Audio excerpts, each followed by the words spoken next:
I'm a little bit worried about what I'm seeing out of Chicago, right? So I know generally this is not a Chicago podcast, especially not a Chicago Bears podcast, because honestly, couldn't care less. But I do like Justin Fields.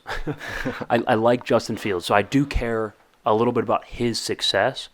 And plus, I think this is pertinent to how the Steelers should try to bring up their young quarterback, right? So this is a cautionary tale happening as we speak. Here's what the Bears have done since Justin Fields has been drafted and kind of taken over the starting role. Here's what they've done. Fire an offensive coach.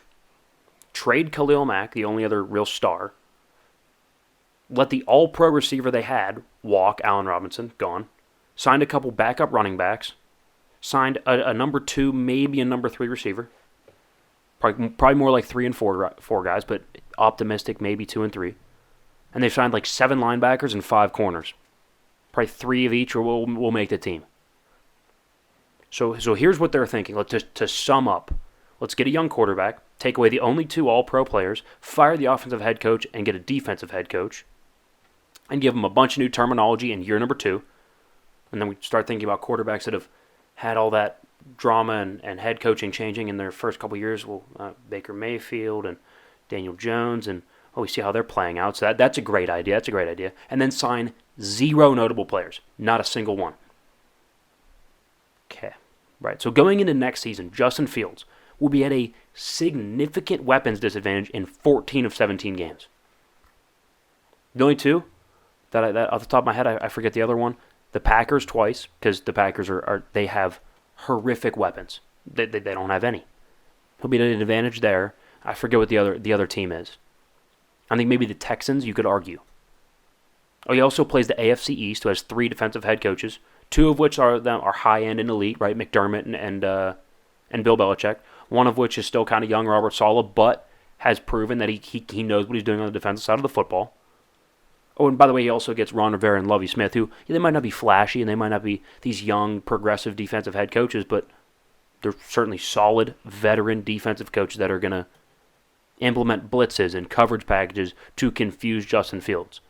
This is a team that I swear on my life I can see going 1-16, 2-15. Point me out a strength. Point me out one unit where you're like, oh, they can hang their hat on that. Linebacker? Look at the 2 teams that made the Super Bowl last year. What is the weakness of both of those teams? Linebacker. I don't care if you have the best middle linebacker. This isn't 2004 football where Ray Lewis can run the league.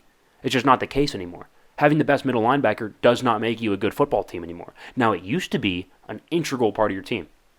Now, I'd rather pay DBs, edge rushers, wide receivers, left tackles, and quarterbacks. Those are my 5 positions. They don't have strength at any of them. Right, I love Justin Fields, but I would not consider him a good quarterback yet. No. Their line is awful. It's been awful for years. Their number 1 receiver, like I said, Darnell Mooney, fine, not special, a little bit undersized, more of not a gadget guy, but reminds me more of Tyler Lockett than a Devontae Adams, right? We want more of, Devontae. Right. There's a spectrum, right? The body type, the receiver type, not ideal. Edge rusher. I can't even think of one. You traded yours away, Khalil Mack. DB, Eddie Jackson. He had a down year last year. Not that good, and he's more of a safety anyway. I mean, point me out a strength on this football team, because I can't see one. David Montgomery at best is the 14th best running back in the league. At best. That's your strength? And I don't know what it is. I don't know if it's the Chicago Bears refusing, like their front office, GM, owner, refusing to see the way that the league is changing and the league is moving. Because the NFL, I would say, is probably one of the most fluid leagues in all of professional sports. It's always changing. I mean, we talked about it on the show. We saw it this year. When's the last time you saw a football team with a garbage offensive line make it to a Super Bowl because of a great quarterback and just a star receiver?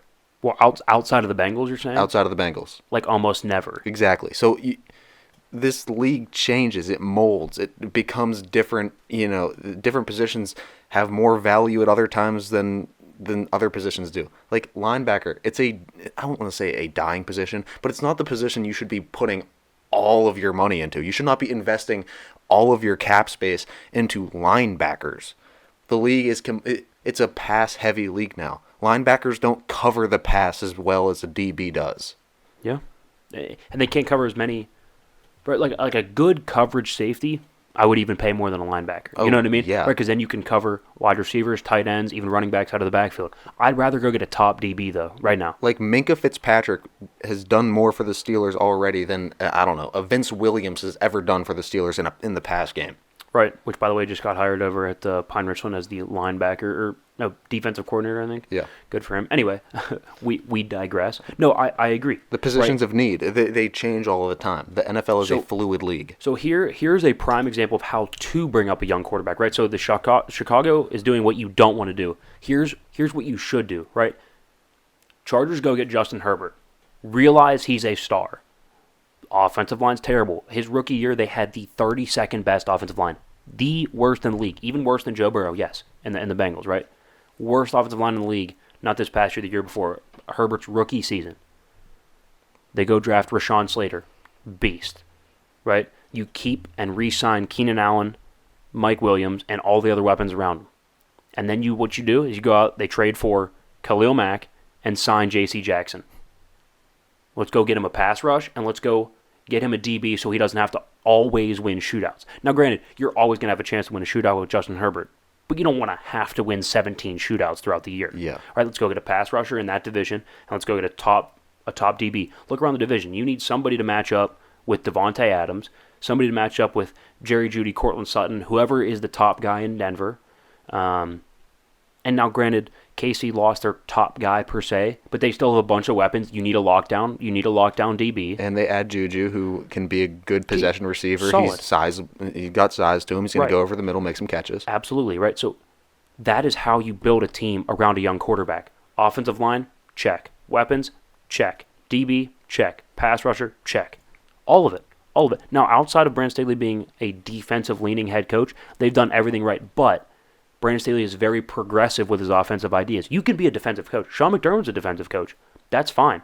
First of all, he had a really good offensive coordinator, and he's very progressive with his offensive ideas. He understands it's a passing league. Let's turn Josh Allen loose. Right? Same thing with Brandon Staley. Yes, he's defensive-leaning, but he understands that offense is the future of the game, right? He's aggressive. He's pushing the envelope, going forward on fourth down. Now, granted, it might come back to bite him if it keeps losing him football games, but he doesn't have an older, less progressive defensive coach, which I think Chicago, now Matt Eberflus isn't older, but well, he is technically year-wise, but he's not old, right? I'm not calling him old, but he's not quite as progressive as a Brandon Staley, as a Sean McDermott. So I worry a little bit about Chicago. Like I worry a lot a bit. I think they could go. I wouldn't be surprised if they go 0-17. I saw a TikTok the other day or a video, or I don't know, maybe a reel. Someone said, I seriously think Chicago might go 0-17. And they got me. That's what got me thinking. I'm like, they don't have a single good unit in the division with Aaron Rodgers, Kirk Cousins, who you know, talk all the crap you want, but I mean, the man wins games. The man put up stats. Yeah. He's got Justin Jefferson. He's got Adam Thielen. Even the Lions right now have better weapons. Right? Point to me a strength on that roster. That's a last place team. The Lions might not finish in last this year. Insane. They might throw a party in Detroit. You think they have a parade for not being last? Can we officially be Detroit Lion fans so we can go? I mean, we should go and cover it. If there's a Lions parade for not finishing last in their division, I think we go. Anyone from Detroit watching this, will you accept us as honorary Detroit Lion fans? Hey, I love what they're building there, by the way. We might as well just talk about this entire division while we're talking here. I actually love what the Lions are building there. Amon-Ra St. Brown, nice little speedy slot guy. Well, they killed it on their draft. You go get Jamison Williams, who will take the top off the defense. Yeah. You get a pass rusher, right? They already had a decent pass rush. Now you get Aiden Hutchinson, got a pass rush. And he's a hometown guy. Hometown guy. Fits the story. Absolutely. You got a guy to rally around. They already have a really nice offensive line. Look, we can bang on Jared Goff all we want. Dude's been to a Super Bowl. If you can keep him upright, he will distribute the football enough to win you football games. Dan Campbell's building a really nice culture there. Look, I'm not saying the Lions are going to be like good by any means, but I think they're going to be above what their usual standard is in Detroit. They will be a scrappy 6-7 win team. Like, it might not be bad watching them on Thanksgiving this year. No, I'll actually enjoy it. They play really, really hard football. I forget who they play on Thanksgiving. They play good, hard football. I'm excited to watch it. I'm really excited to watch it. I'm also excited